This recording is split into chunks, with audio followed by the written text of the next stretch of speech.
మీరు అందరి ఇన్పుట్స్ తీసుకెళ్ళాము అక్కడ అని అన్నారు. లేటెస్ట్గా నిన్న నాకు వైజాగ్ నుంచి అక్కడ fishing harbour union leader phone చేశాడు నాకు. ఏమండి వాళ్ళందరితో మాట్లాడారు. యాక్చువల్గా ఈ వాళ్ళ ఫైట్ వెనకాల ఉన్నది మేము వాళ్ళని తీసుకుని వెళ్ళి గుజరాత్ వెళ్ళి అక్కడ ఢిల్లీ వెళ్ళి పోరాటం చేసి మోపిదేవి వెంకటరమణ గారిని కలిసి జగన్ గారిని కలిసి ఫైట్ చేసి తీసుకొచ్చిన తర్వాత వాళ్ళకి 5-5 లక్షల చొప్పున గవర్నమెంట్ నుంచి సాయం అందేలా చేశాము. ఇన్ని చేసిన మమ్మల్ని మాత్రం యూనిట్ అసలు వాళ్ళు చెప్పలేదు. ఆ ఇద్దరు పేరు ఎవరైతే హస్బెండ్ వైఫ్ ఉన్నారో వాళ్ళు చెప్పలేదు, మమ్మల్ని యూనిట్ కూడా గుర్తించలేదు అని చెప్పి అన్నారు. అది రీసెంట్గా నా దృష్టికి వచ్చిందండి. అవునండి.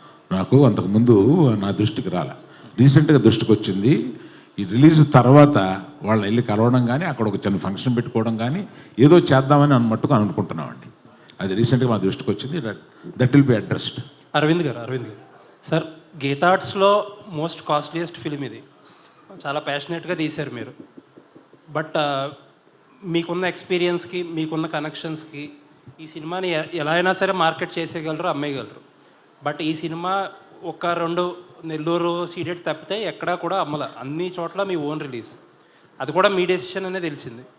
ఎందుకు అలా చేయాలని అనుకున్నారు? ఇది కంపెనీ పాలసీ అండి. జనరల్గా అమ్మేయడం అంటూ ఉండదు.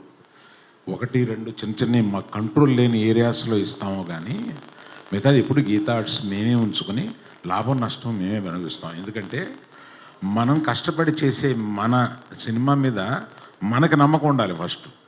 అందుకని ఆ నమ్మకాన్ని మేము మొత్తం క్యాష్లు, మనుషులు, టైము అన్నీ కలిపి దాని మీద పెట్టి బెట్ చేయడం కాదు, దానికి ఒక అష్యూరెన్స్ తోటి వెళ్తాం అనమాట. That is the policy. Plus confidence. మేము తీసే సినిమా మీద ఆ కాన్ఫిడెన్సు. మేము ఈ సినిమా మీద ఇంకా ఈ సినిమా అనుకున్న దానికన్నా బాగా ఎక్కువ ఖర్చు అయింది. ఎక్కువ ఖర్చు అయినా కూడా మా వాసు కానీ ఆఫీసులో కొంతమంది కానీ వచ్చి కొంత సేఫ్ అయిపోవడానికి కొన్ని ఏరియాలు అమ్మేద్దామా అని అన్నాను. క్వశ్చన్ లేదు, నేను సినిమా చూశాను, ఏమి అమ్మటం లేదు, మనమే మొత్తం రిలీజ్ చేస్తున్నామని చెప్పాను. ఇది ఒకటి సరిపోయింది. All the best. చందు గారు. Hi sir. హలో. అంటే ఇప్పటివరకు వచ్చిన కంటెంట్ వరకు చాలా బాగుంది, బాగా ఇచ్చింది. మీకు కార్తికేయ దానికంటే బాగుంది అనిపిస్తుంది. నా క్వశ్చన్ ఏంటంటే, డాక్యుమెంటెడ్ కథ, ఈ కథ ఏంటంటే డాక్యుమెంటెడ్, చాలామంది ఫాలో అయ్యే వాళ్ళకి తెలుసు. ఈ డాక్యుమెంటెడ్ కథని మీరు స్క్రీన్ ప్లేలో 2.5 గంటలో ఆడియన్స్ని, కామన్ ఆడియన్స్ని కానీ కథ తెలిసిన నాలాంటి వాళ్ళకి కానీ కూర్చోబెట్టుకుని స్క్రీన్ ప్లే మీరు ఛాలెంజెస్ ఏమైనా చేశారా? ఎలాంటివి ఛాలెంజెస్ అంటే క్లైమాక్స్ కూడా తెలుసు, మన క్లైమాక్స్ కూడా తెలుసు కథకి. అంటే బేసిక్గా ఈ కథలో ఉన్న బ్యూటీ ఏంటి అంటే, ఇప్పుడు వేరే ఏ ప్రేమ కథల్లో అయినా ప్రేమికులు ఇద్దరు పక్కపక్కనే ఉంటారు, ఒకే ఊర్లో ఉంటారు, ఒకే కాలేజీలో ఉంటారు, ఒకే ఇంట్లో ఉంటారు పెళ్ళిన తర్వాత. బట్ ఈ కథలో ఉన్న బ్యూటీయే దూరం, ఎడబాటు. సో నిజంగా దూరంగా ఉన్నప్పుడు, దగ్గర లేనప్పుడు నిజంగా అప్పుడు ఒక ఫీలింగ్స్ వచ్చి మాట్లాడాలన్నా చెయ్యాలన్నా ఏంటంటే అదొక కొత్త ఫీలింగ్ అండి.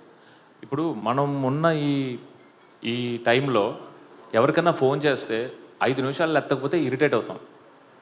1-2 గంటలకు 3 గంటల పాటు రాకపోతే ఏదైనా డేంజర్లో ఉన్నారా అని చెప్పి మనకు ఒక భయం వేస్తుంది. అలాంటి స్పేస్లో 30 రోజులు మినిమం కమ్యూనికేషన్ ఉండదు, ఓన్లీ ప్రేమే ఉంటుంది ఆ 30 రోజులు. కాన్ఫిడెన్స్. 30 రోజుల తర్వాత మళ్ళీ అతను వచ్చి నాకు ఫోన్ చేస్తాడు, నేను మాట్లాడతాను. 9 నెలల తర్వాత మళ్ళీ వచ్చి నాతో 3 months ఉంటాడు అనే ఒక బ్యూటిఫుల్ ఎమోషన్ ఉందండి సినిమాలో. ఇదే మా సినిమా. యా. Okay sir. అరవింద్ గారు సార్, ఇంతకుముందు అంటే మీరు చాలా గ్యాప్ ఇచ్చారు గీతా ఆర్ట్స్లో సినిమాలు చేయడానికి. గీతా 2లో చేశారు కానీ గీతా ఆర్ట్స్లో కొంచెం గ్యాప్ ఇచ్చారు. అప్పుడు అడిగితే క్వశ్చన్స్ అన్నారు, అంటే కొంచెం భయం వేస్తుంది ఇప్పుడున్న బడ్జెట్లో అన్నారు. ఆ బడ్జెట్, సో ఇప్పుడు ఇది కూడా హై బడ్జెట్ మీ కంటిన్యూ ఫిలిమ్స్లో. సో ఈ బడ్జెట్ మీరు రీచ్ అయిన తర్వాత మీ ఎక్స్పీరియన్స్ ఎట్లా ఉంది? నెక్స్ట్ కంటిన్యూ పెద్ద సినిమాలు చేస్తారా, లేదంటే మళ్ళీ ఆలోచిస్తూ చూస్తారా? కథ వచ్చే వరకు ఆలోచిస్తాను. ఆ కథ 6 నెలల్లో రావచ్చు, 9 నెలల్లో రావచ్చు. కథ నచ్చే వరకు గబుక్కుని తొందరపడండి. కథ చూసుకుని దానికి ఏ హీరో, ఇప్పుడు మనకు ఒక కథ నచ్చుద్ది, ఆ కథ నచ్చగానే వెళ్ళి హీరో దొరికిపోతాడా? దొరకడు. ఆ హీరోకి ఒక టైం ఉంటుంది.